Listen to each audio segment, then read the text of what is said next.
Presidenta. Buenas tardes. En primer lugar, agradecer al jefe de gabinete por su presencia, por su tiempo. En realidad, como bien lo expresó, estábamos en mora porque el 1 de abril se ha puesto a disposición de este Senado para brindar el informe de gestión.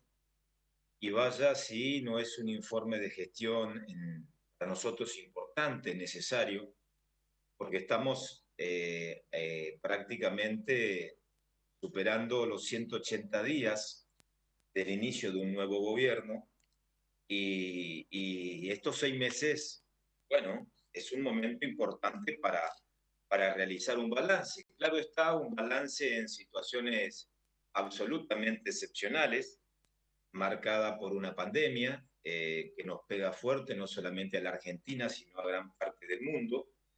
Y en este sentido, en algunos minutos, en 30 minutos, hacer un balance de todas las cosas que han ocurrido en la Argentina en estos 6 meses, la verdad que implican un esfuerzo bastante extraordinario, pero en función de lo que informó el jefe de gabinete, yo voy a centralizarme en estos minutos sobre los ejes que fue marcando que tienen mucho que ver con el mensaje del presidente cuando asumiera ante la Asamblea Legislativa, cuando nos convocó a los argentinos a un nuevo contrato de ciudadanía social para el periodo 2020-2021 en función de los datos que él mismo arrojó. Pero una reflexión que me parece no menor como punto de partida. Creo que uno de los mayores desafíos de Alberto Fernández cuando asumió el gobierno tenía que ver con generar esa certidumbre o confianza que venía de la mano justamente de haber sido parte de un gobierno que nos marcó a fuego con algunas prácticas que merecieron quizás el rechazo electoral y el inicio de un nuevo gobierno allá por el 2015. Mucha de esa masa crítica que lo acompañó al propio Alberto Fernández no coincidían con esta idea de arbitrariedad, de la discrecionalidad, de la imposición, pero quizás sustentaban esta idea de lo distinto, lo diferente, en el comportamiento, en los antecedentes de Alberto Fernández cuando dejó el gobierno después de la crisis de la 125. Quiero decir que para ese tiempo, muchos recordarán, podemos situar al actual presidente como uno de los 4 o 5 dirigentes con mayor proceso de autocrítica de la gestión que en su momento gobernó la Argentina durante 12 años. Solo para recordar en materia los fuertes cuestionamientos a la expropiación de Chicone, las implicancias de Vudú, para recordar la responsabilidad concreta que imputaba a Kicillof en todo el proceso inflacionario en la Argentina, cuando restringió las importaciones y establecieron los cepos, y lo que tenía que ver con el encubrimiento del atentado de Irán. Bueno, en esos antecedentes, con esos antecedentes, cuando el 10 de diciembre, en la Casa Rosada, el presidente expresó a los argentinos, volvimos mejores. Ese volvimos mejores, la verdad que, bueno, era un gran interrogante para muchos, fundamentalmente para la oposición. Pero creo que para los que acompañaron desde esa masa crítica, no un núcleo duro, que acompañaron quizás por decirlo de alguna manera, con esa idea de un presidente de transición o de moderación, me parece que es tiempo de evaluar los resultados. Entre lo que se ha dicho, entre el compromiso asumido en estos 180 días y lo que se avanzó o lo que se retrocedió. Porque no solamente se decía volvemos mejores, sino que también no vengo a buscar revanchas, y lo citó Alfonsín para convocar a un nuevo contrato de ciudadanía social. Ese contrato, vale la pena, Presidenta, recordarlo, se sustentaba en 4 o 5 pilares, ese nuevo contrato de ciudadanía social. El primero, me parece que es el tema que desvela al gobierno y que hoy se tocó muy por arriba, o en el primer informe prácticamente fue omitido, salvo en las respuestas generadas por algunos de los integrantes del bloque del oficialismo, el primer tema, el gran capítulo, la gran estructura de ese contrato tenía que ver con resolvamos la deuda y después vemos qué pasa. Apuntalar la producción y el crecimiento, una fuerte mirada de recuperar la institucionalidad en la Argentina a través de una reforma judicial, que a propósito que está en pañales con algunos gestos que ya vamos a hablar, para dónde creo que se dirige esa reforma, y también lo más importante, o quizás lo más diferenciador, en función de otros tiempos, tenía que ver con la convocatoria a construir consensos o acuerdos con los sectores sociales y políticos de la Argentina. Bueno, yo quisiera, en este momento, así como el jefe de gabinete brindó su informe de estos 180 días, arrancar por analizar punto por punto de los compromisos que asumiera Alberto Fernández. Primer tema. No quiero dejar pasar por alto jefe de gabinete, por eso voy a seguir su línea, porque tiene que ver con el mensaje del 1 de marzo.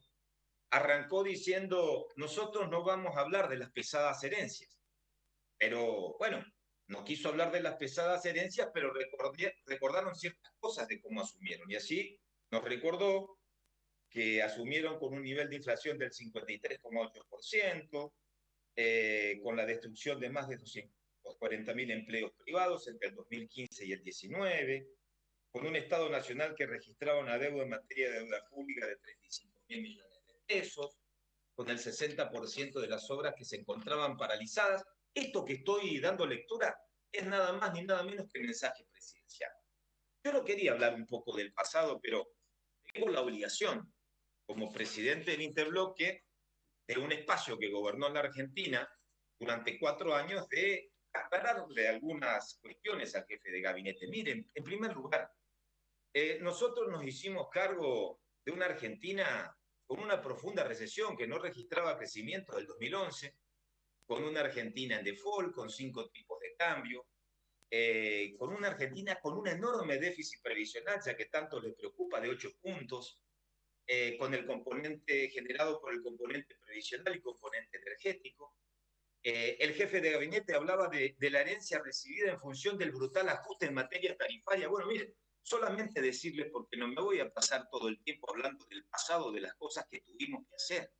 Nosotros tuvimos que avanzar en un proceso de sinceramiento tarifario, porque ustedes, cuando les tocaron gobernar en materia energética, han dejado al país a la deriva.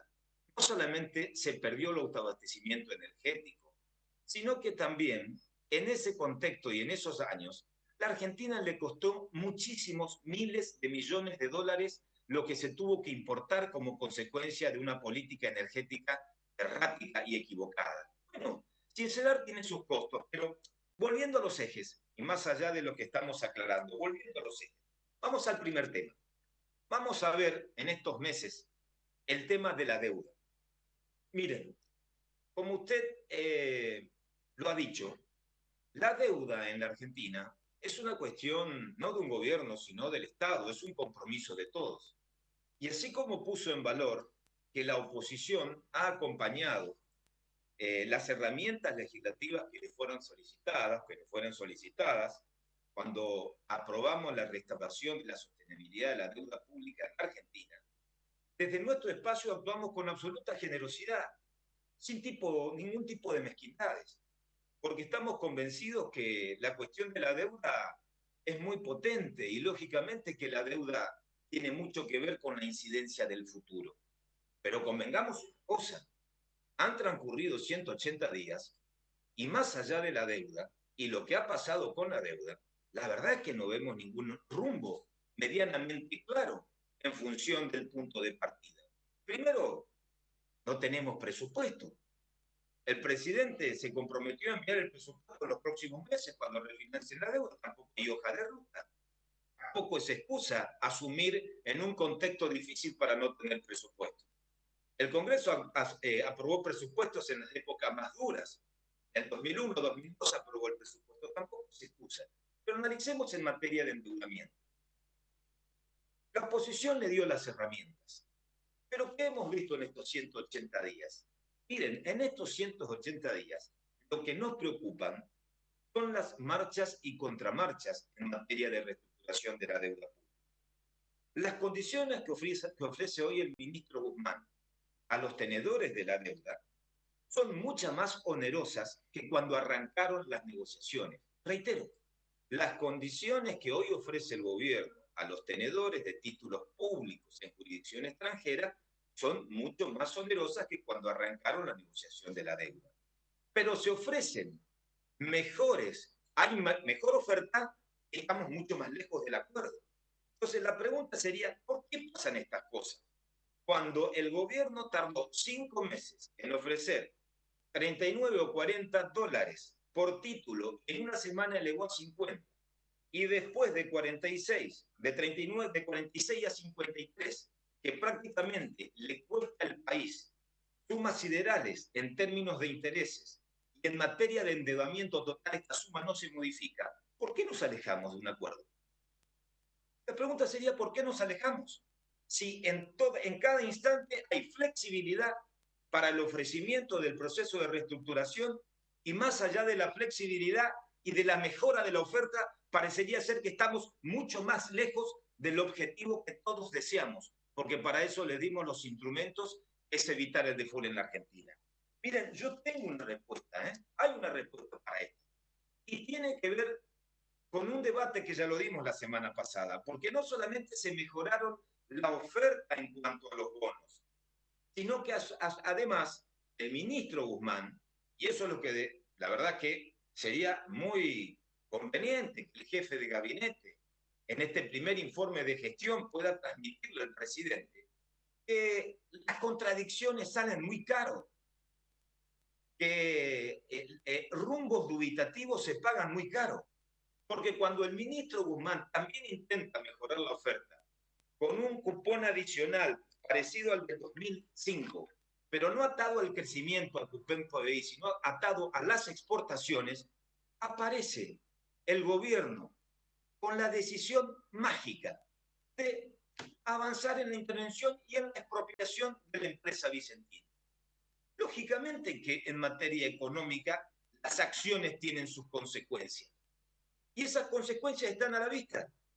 Caída de los bonos, caída en la bolsa, pérdida de confianza. No hay un rumbo medianamente que se pueda delimitar con cierta certidumbre, con cierto sendero de previsibilidad. Entonces, en materia de endeudamiento, han pasado 180 días. 180 días. Mejoraron en 3 oportunidades la oferta.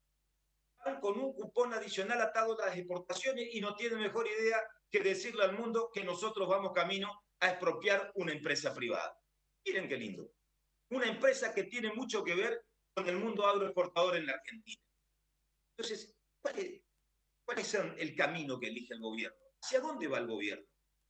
¿Hacia una reestructuración sólida? ¿Realmente le da respaldo al ministro de Economía? El ministro de Economía está mirando a los costados y no sabe qué hacer cuando el propio gobierno actúa de manera absolutamente descoordinada con la estrategia de arribar a un buen puerto en materia de la deuda. Bueno, además, como mensaje, digamos, como no alcanzaba con Vicentín, esta semana LAN anuncia su retiro de la Argentina. Fíjense, no es un mensaje menor, no es un mensaje menor, no es un mensaje menor. Esta fue una conquista, si se quiere, del expresidente Néstor Kirchner. Bajo el gobierno de Néstor Kirchner ingresó a LAN a ganar terreno en materia aérea comercial en Argentina. LAN cuenta con 1.778 empleados y le genera al fisco un ingreso de 600 millones de dólares. A su vez, LAN en 2019 transportó más de 3 millones de pasajeros. ¿Saben por qué se van? Porque las respuestas que le brindaron otros estados, como lo dijo el senador Julio Martínez, otros países como Brasil, Colombia, Perú, Estados Unidos, de encontrarle una crisis al estancamiento generado por la pandemia, No hay respuesta en el Estado argentino. Existe la exigencia desde el Ministerio de Trabajo, primero de no reconocer a los operarios del ANCO en un sindicato, y el Estado no le da respuestas para que esta empresa pueda quedarse y seguir prestando servicios en la Argentina. Entonces, bueno, ahí está. La conjunción del ANCO, de Vicentín y de ayer del tema de la deuda, nos lleva a un escenario de aislamiento internacional fenomenal. El retraso en estos 180 días tiene que ver con estas decisiones. Así que el jefe de gabinete nos hablaba de un Estado que te cuida, el Estado que te cuida, el Estado que te protege. Bueno, un Estado que te cuida, un Estado que te protege toma recaudos. Y un Estado que te protege se maneja en serio. Y yo creo que no elegimos el peor de los caminos. Si el presidente fue elegido para salir de este estancamiento, el estancamiento supuestamente que fue generado por la herencia que tanto les gusta hablar, miren, para eso se requiere previsibilidad, reglas de juego claras, fundamentalmente cimentar acuerdos, en tercer lugar fomentar la inversión interna y externa, reactivar el mercado de las pymes.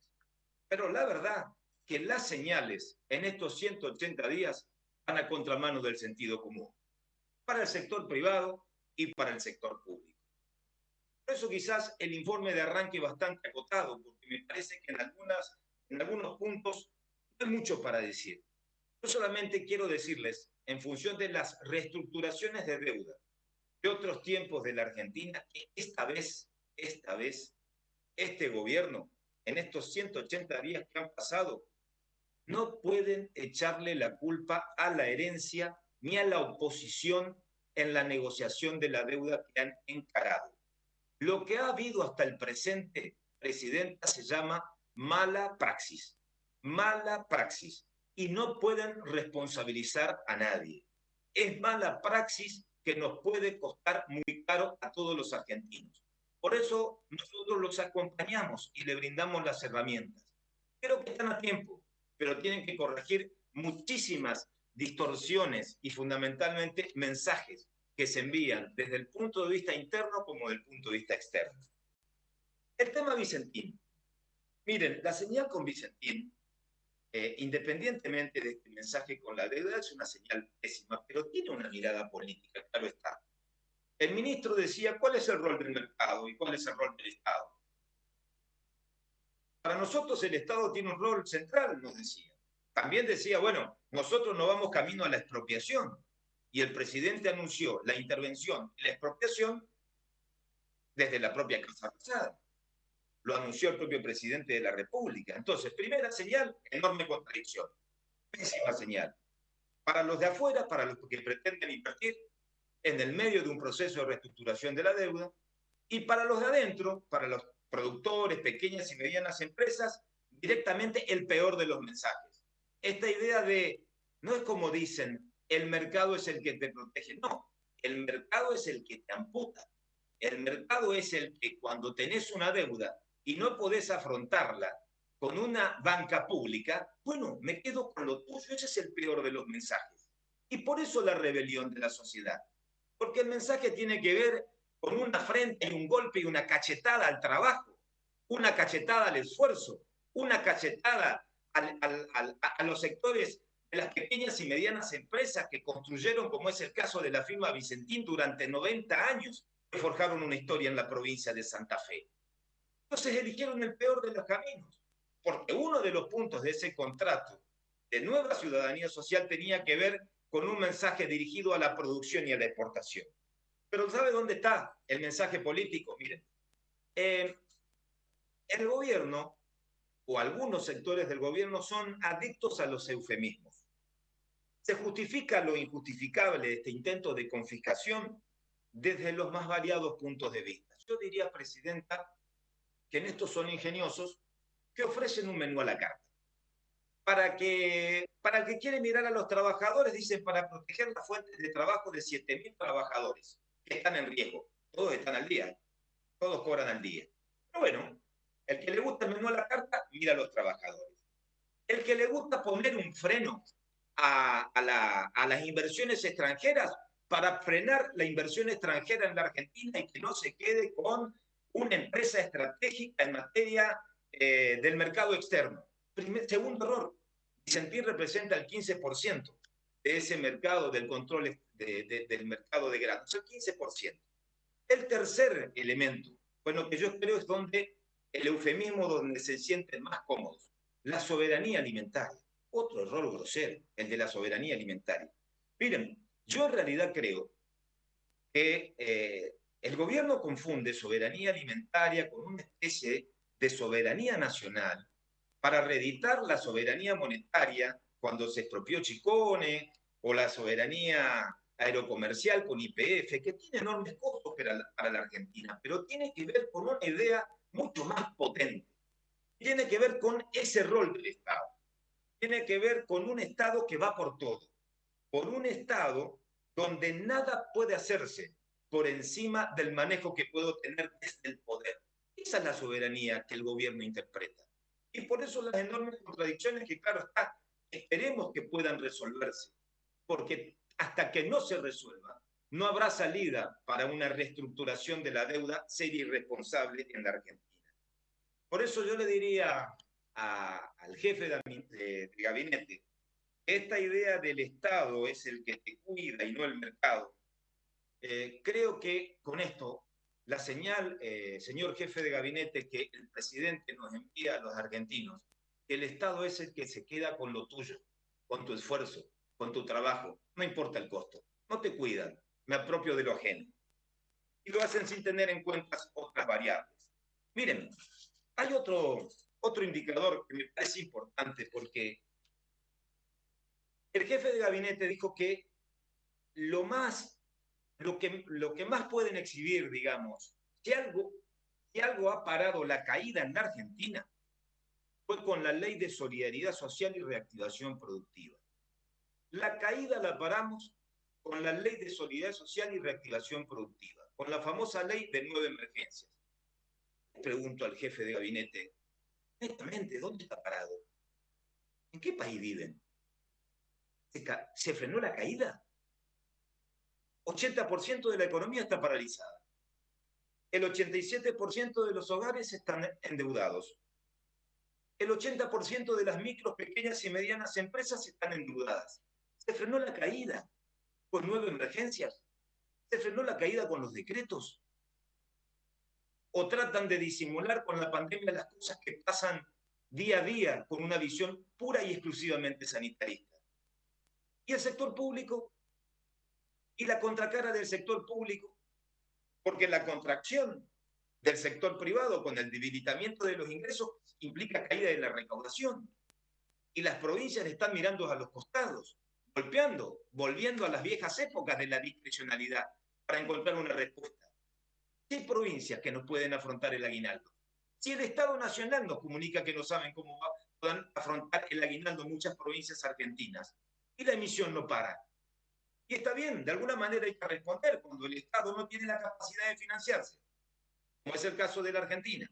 El financiamiento intraestatal se agotó, lo agotaron en la etapa anterior cuando gobernaron ustedes.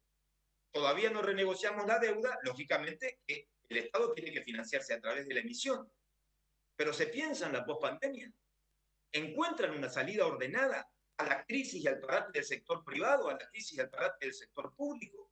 ¿O únicamente cree el señor jefe de gabinete que les va a alcanzar con el remanido esquema de la deuda de Cambiemos y la fuga de capitales y la creación de comisiones bicamerales para que investiguen, denuncien, etcétera, etcétera, etcétera, como el festival del Tribunal de Justicia paralelo que estamos viendo en el Senado? No alcanza con eso.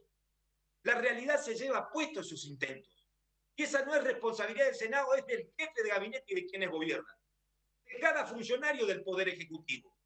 ¿Cómo nos pueden decir que pararon la caída con 9 emergencias? Miren los indicadores. ¿Dónde está el jefe de gabinete? Y lo digo con todo respeto, en la Casa Rosada. Más allá de cuidarse, no tiene idea de que existe un mundo económico que se desploma, que existe un mundo de las pequeñas y medianas empresas que vive con temor. Porque cuando se dice en la Cámara de Diputados, cuando el Estado te presta, tiene derecho a quedarse con lo tuyo. El presidente en mi provincia, cuando vino a Formosa, dijo, muchachos, quédense tranquilos, eso es una locura. A las 48 horas nos sentamos en la Casa de Gobierno y decimos, vamos por Vicentín. Esas contradicciones generan zozobra, profundizan la incertidumbre. Pero vamos a seguir. Entonces, en materia de deuda, hasta ahora cero. Pedimos todo, ¿eh? El mensaje al sector productivo, el mensaje al sector de las pequeñas y medianas empresas, examen. En estos 180 días, nada. En lo institucional, miren, usted recordará, Presidenta, porque estaba sentado, estaba juntamente con el presidente en ese discurso del 1 de marzo. Creo que gran parte del capítulo de ese mensaje presidencial tenía que ver con las reformas institucionales. Lo citó Alfonsín, citaba, bueno, a quien se le ocurría, pero fundamentalmente a Alfonsín para esa reivindicación de este nuevo contrato de ciudadanía social. Los ejes eran recuperar la institucionalidad en la Argentina y una reforma judicial. Bueno, ¿qué hicieron en materia de institucional? Vamos a ver algunas cosas. A ver, primero, de arranque, 9 emergencias. De arranque, intervención del ENRE y del ENREAS, cuando sus interventores fueron designados por concurso. Miren la institucionalidad. De arranque, superpoderes. Ahí está sentado el jefe de gabinete, en el Senado. Superpoderes con la excusa de la pandemia. Yo, miren, el jefe de gabinete solamente lo invito a releer el artículo 39 de la Ley de Administración Financiera. Ese artículo ya lo autorizaba, donde el Poder Ejecutivo podrá disponer de autorizaciones para gastar y atender el socorro por parte del gobierno en caso de pandemias, etcétera, etcétera, etcétera. No necesitaban los superpoderes, pero claro, había que avanzar con todo. Superpoderes volvieron después, bueno, por tesuelo del viento. Podrán decir lo que quieran. Hay un compromiso, hay un juicio, hay un acuerdo entre el expresidente Néstor Kirchner y Julio Cobo cuando fue gobernador que queda inconcluso. Hoy podrán cambiar, podrán buscar otros argumentos. O casualidad, fue a las pocas horas de que no obtuvieron los 2/3 en este Senado. En materia de federalismo, el jefe de gabinete dijo, somos distintos al pasado. Miren, yo le quiero recordar al jefe de gabinete, en materia de federalismo, que nosotros, la coparticipación aumentó del 2015 al 2019 del 40,5 al 49,5. Y en el 2015, 6 provincias tenían superávit, y en el 2018 las cifras aumentaron a 17 provincias. Miren, yo quisiera que me responda esto nada más. Las transferencias discrecionales a las provincias, de los 100.000 millones de pesos de transferencias discrecionales no automáticas, el 43% fue a parar a la provincia de Buenos Aires. Claro está, liga de gobernadores que antes se exigía y reclamaba el recupero del federalismo y se avanzó muchísimo los 4 años anteriores, hoy brilla por su ausencia. Hay un silencio que aturde, Presidenta, en la Argentina. Pero vamos a hablar un poco del otro capítulo de la reforma de la justicia. No tenemos reforma. Estamos a la espera quizás del tratamiento del proyecto. Pero sí hay mensajes. Sí hay mensajes. Mensajes que a nosotros nos preocupan. A nosotros nos preocupa que la Secretaría de Derechos Humanos, en el marco de la pandemia, o quizás utilizando la pandemia, valiéndose de la pandemia, avanzara en el pedido de prisión domiciliaria de Ricardo Jaime. Claro que nos preocupa. También nos preocupan la prisión domiciliaria de Amado Vudú, o mejor dicho, en el marco del desconcierto social, cuando la sociedad está expectante por los casos y los contagios en el día a día, cuando el procurador del Tesoro plantea la nulidad del memorándum Cotirán. Pero ¿sabe qué pasa? Esa misma preocupación, Presidenta.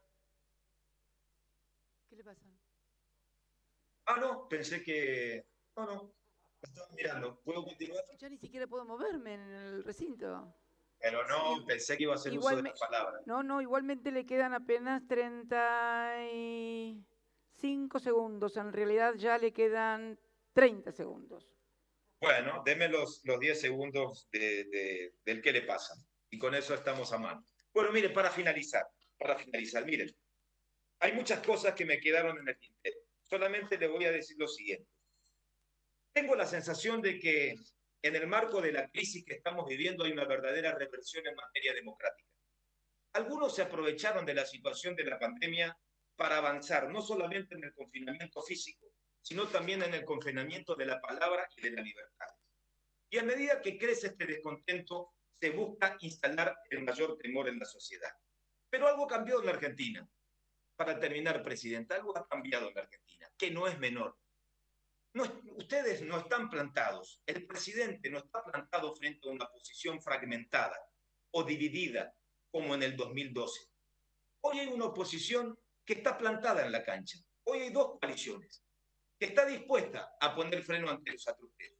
Así que como último mensaje yo le diría al jefe de gabinete que como no hay mucho para exhibir en estos 6 meses, si quieren reeditar el compromiso, porque para exhibir los logros del sector privado, pérdida de libertades, de acuerdos, destrucción de acuerdos, la deuda sin resultados, en lo institucional mayor impunidad, si quieren recrear ese nuevo contrato de ciudadanía en el marco de un acuerdo político, nosotros estamos dispuestos a la convocatoria. Pero si vienen a redoblar la apuesta, acá estamos firmes, plantados, para defender los intereses de la sociedad argentina. Gracias, Presidenta.